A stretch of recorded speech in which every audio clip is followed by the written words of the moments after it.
Alright, welcome back. So I am actually back to the place I finished off last weekend. Conditions here are considerably better. The water is very clear. It's not muddy like it was last year.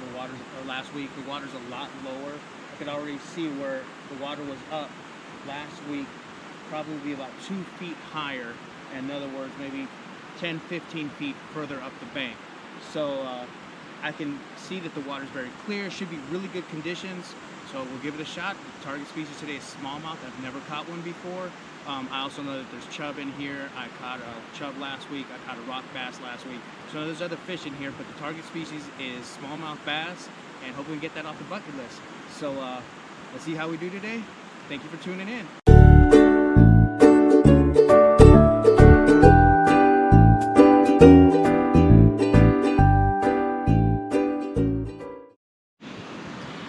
So I'm ready for battle. I got my waders on, and I will be wading today.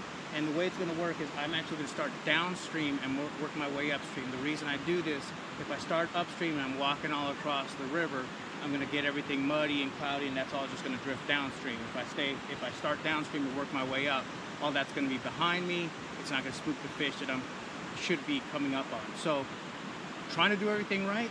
Again, clear water fishing is tough because they can see, if you see the fish, they've already seen you and they're spooked. So you got to be stealthy, quiet, move very carefully. And of course, this is rushing water, so I also have to be very careful. If I fall over, my waders fill up with water.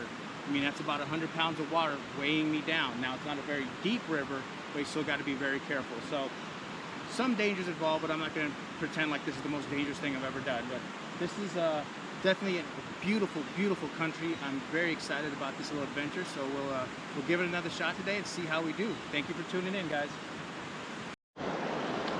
All right, so we got really, really clear water. I'm going to use this shadow from this tree behind me as cover, so my shadow doesn't get cast out onto the water and spook the fish.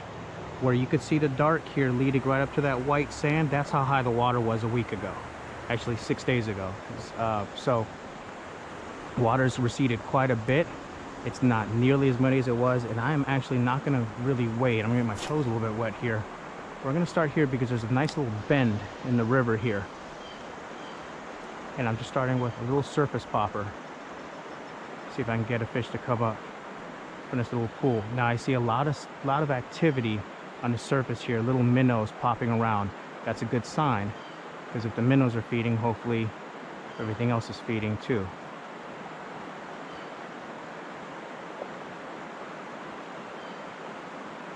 Shout out to my buddy Jim, who again let me use his cabin for the weekend. So, and of course always with his fishing tips. He's someone I've mentioned before, and you've seen him my previous trip, my Mother's Day trip out here to the mountains when we were doing trout fishing. He's very knowledgeable, very generous, and so I really appreciate you, Jim. And so this is just a little popper, and it's got a concave front to it. So as I just bring it across the surface, it's making a little gurgling, popping noise. And that should attract the attention. It's supposed to look like a wounded fish on the surface, and that should attract the attention of any active predators lurking down there in the depths. There's lots of rocks here, little pockets.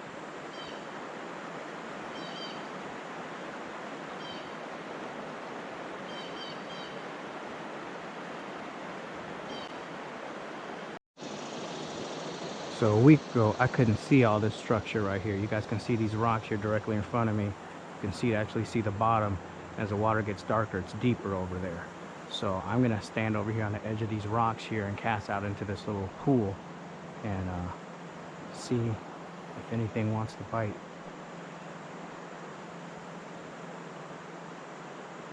It'd be really nice right here to have a walking stick.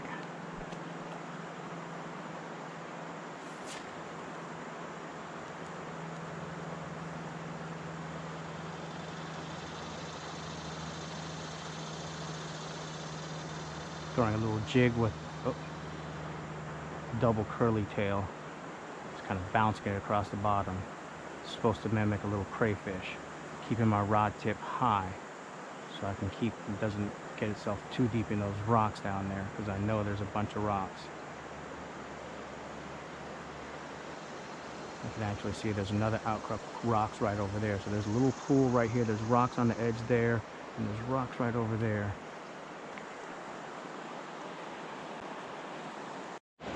Okay, we got a fish on. It is a smallmouth. It's a tiny one, but I will take it. Look at him dig. Oh, so pretty. Nope, sorry, not a smallmouth. That is... All right. It is a smallmouth. All right. My first ever smallmouth. Okay, I'm gonna let you go. I'm gonna let you go. I'm done.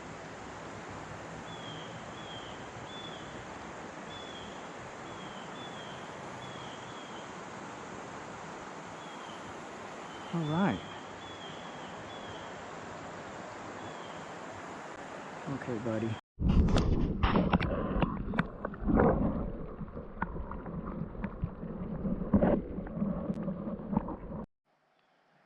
I'm gonna have to take a better look at that image, that fish.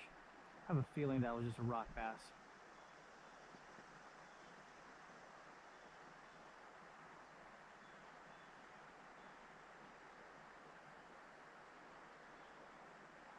I'm actually casting downstream.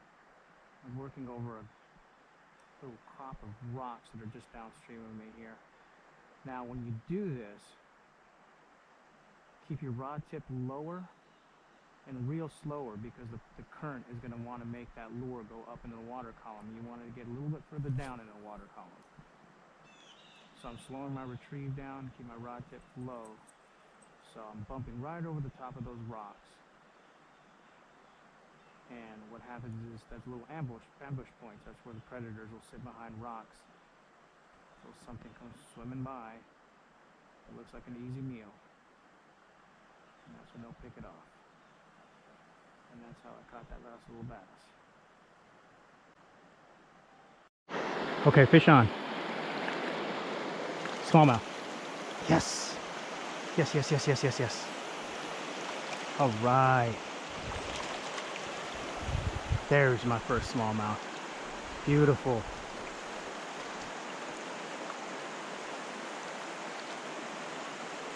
Pretty fish. Yes. Mission accomplished on day one. All right. I am very pleased right now. All right, buddy. Just thank you very much for the fight. We're going to let you go.